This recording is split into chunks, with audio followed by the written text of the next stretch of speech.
Welcome back to the channel and thank you all for stopping by. So recently, George from Negative Feedback posted a video about how to get out of creative slumps. If you haven't seen that video, go check it out. I'm sure you have. If you're watching film videos, you probably know about negative feedback.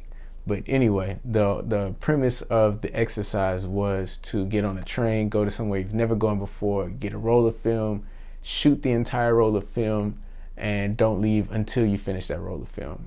So that's what I did. I went out with a friend of mine, and we went to an area that I had never been to before, and I shot some images. So the place that we went to is called Kurashiki, and it's a pretty well-known place in the prefecture that I live in called Okayama. On this video, I'm going to be showing the images that I took. I took 10 shots of Pro 400H on Mamiya RZ67, and we're going to talk about those images. I'll tell you about what I liked and what caught my eye, and give you more detail into what exactly I saw when I took the images. So let's go into the first image. So this is the first image that I took on that roll, the roll of Fuji Pro 400H. And so this first image is, just kind of that break the ice image. It's the first image out of the roll, and sometimes you just need to knock that first one off so you can kind of get things going. What drew my eye to this image was the legs right here. So what it is it seems like, okay, this tree is growing out of a river. So if you can see, well, it's like a creek, and this area is a walking path. So it seems like they're trying to help the tree grow up in this direction, and I just thought that was really cool. That instead of chopping the tree down like how I feel like it happens a lot at home in the US, they're assisting the tree to grow in a different direction so they don't have to get rid of it. And I just really liked that. This really caught my eye when I saw it. Now the second image, kind of keeping on the green path, I don't know, the greens in this area were just really nice. There were a lot of beautiful trees, and so we made a turn around the street, and there were these tall hedges that made these hedge walls similar to what you would see in like a hedge maze or something like that. Really tall hedges, and the light was just was shining in from this direction, but it wasn't filling in the entire set of the entire hedge.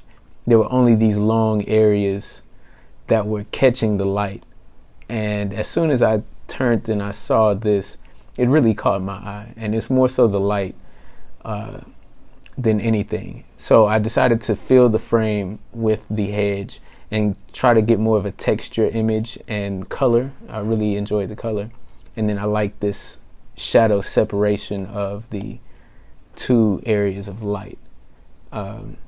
I just thought that was a really interesting scene. And again, the goal is not to take amazing images, it's just to follow your eye. So here's the third image that I took. Again, coming from the US, Nashville, Tennessee. Y'all represent. If you've been in Nashville, if you're from Nashville, that's my hometown. But coming from the US, something you don't see a lot of is this car right here, Nissan Skyline. In my opinion, it screams Japan. It's a car that, even though we have Japanese cars in the US, it's one of those cars that never made it. To me, it's just all Japanese. And so I had to take an image of it. We came out of an alley, and it was sitting in front of this old shop right here. So I focused on actually this tail light, kind of let the background fall off. I think I shot it at 5.6. And I like it because there's this person sitting inside of the shop that you can see, and they're kind of looking out of the window. But the next image that I took was of this building. This is on top of a shop. There's a shop right here, and this is like the second story of the shop. The circle window is what got my attention, because I don't remember seeing any other buildings with a circle window like this. I just thought that was really interesting in the first place. And then you have these, I think they're like copper windows because they're oxidizing, they're turning green. So you have these two green windows, and I just kind of like this formation, I guess you could say. And I don't know, it's something about it that just caught my attention. And then kind of like these blue gray bricks, you kind of got this blue over here from the reflection in the sky, and then you have this nice blue sky. I don't know, simple shot, nothing special again. Now this is coming into an image that I personally enjoy the most, I think, out of this entire roll. But we stopped to get a drink. My friend had stopped to get a drink, and so we're sitting there in the little coffee shop, and this is the table that we're sitting at. And I look over, and then I see this, this little setup right here, and it just looked nice. It caught my attention, really more so the table. It was kind of like a shiny copper color, and I just thought this was a nice setup. And then I thought this was very Japanese right here, which is wet napkins. If you've been in Japan, you know that wet napkins are given to you all the time with your food. And then I liked these curtains. So the curtains kind of make a frame for the image. And I also like that it's not really like centered over the image like this. It's kind of off-centered. I don't know, I just like the feeling of this photo. Now followed by the next photo, which kind of shows the cafe with a little more information, I guess you could say. I had to shoot this wide open, and thinking back on it, so I was shooting Pro 400H, but I was shooting at 200 ISO. Because of that, I shot wide open at like a 30th of a second.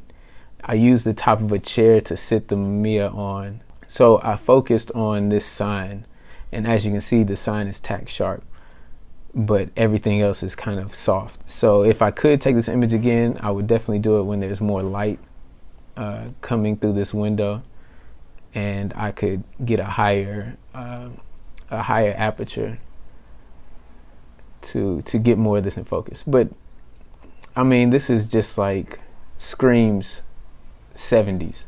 This is like my grandmother's house, the wood panel walls without the cat pictures. We didn't have any cats. But, this kind of adds to it. It's a cat picture right here, this old box speaker with the cords still running out of it, and this dish light. It screams how old it is just by how the things around the cafe were. But again, I really liked this photo to pair with the last photo. This next photo, again, nothing special. I just liked the green grass, and shooting with 400H. I mean, 400H is known for the greens. So I really like this green grass. The other thing that caught my attention was this building in the back. So it's kind of like you have this old architecture in the foreground, and then you have this new architecture in the background. I didn't really get the best angle on it.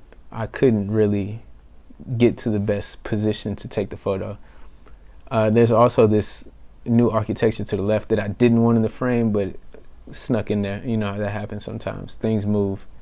You frame things up, and then you take the image and you look back at it, and then something you didn't want there is there. Don't ever think a building or a tree can't move on you, because they move. But anyway, yeah, but again, I didn't think about it too much.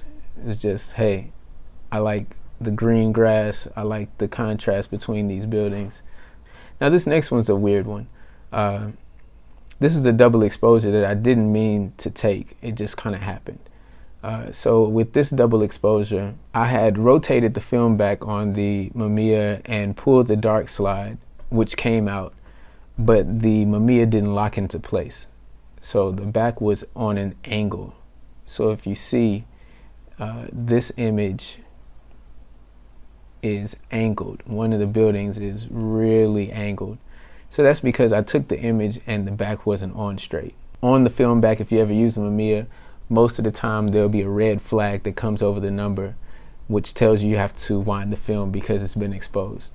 But that didn't happen And I guess it's because it didn't recognize the fact that the back was on properly, even though I took the photo. So I knew that I had taken the photo, so what I tried to do was lock the back into place and retake it again, because on the first photo it was a red light, and I was thinking, hey, if I frame the same picture again, I might be able to get the green light too.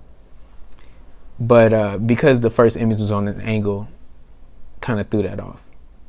But I like it, you know. It's one of those cool accidents. Now this next one is something that's nostalgic for me.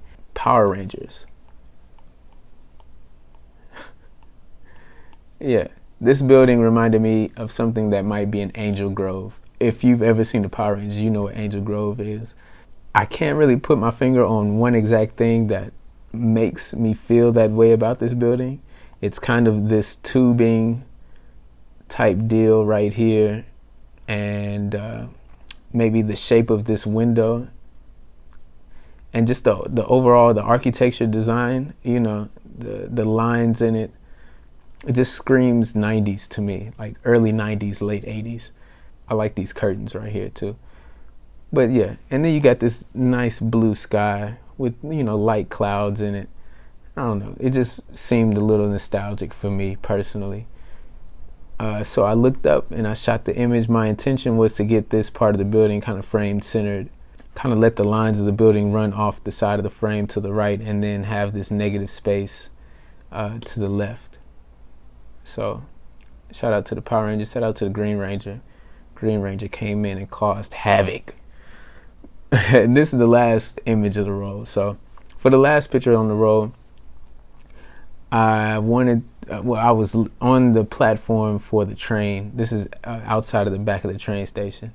The sun was setting on the city, and I kind of looked out over the bridge and I saw this setup of these layers, and I photographed it. So from my point of view, what I saw as the layers were, I had these bikes in the first layer. So that's like layer one, the bike parking lot, and then you had the car parking lot right here behind it, which is like layer two. And then these train tracks that kind of run through the frame, which is like the third layer. Then you have like the train station right here to the left, and kind of these buildings right here to the right as the fourth layer, and then these background buildings, fifth layer, and then a mountain way in the back is kind of like a sixth layer, if you want to call it that. Even though it's, you know, I'm not shooting this at an eye level, I'm shooting this from above, so it's not like the layers are directly behind each other. It's more so that they're, you know, just flattened out and it goes into the distance. But yeah, I like this image. If I was using maybe a more saturated film, I might have been able to get some more color out of the sky. I might be able to pull some more color out of it if I do a better scan. I scan these myself. So that was the roll, and that's the 10 images from that roll. I enjoyed the process, and I enjoyed putting these images together and just kind of doing the exercise that George had brought up. And if you get the chance, go out there and do it yourself, because I mean, it's fun and it gives you a chance to kind of exercise your eye. So thank you for watching.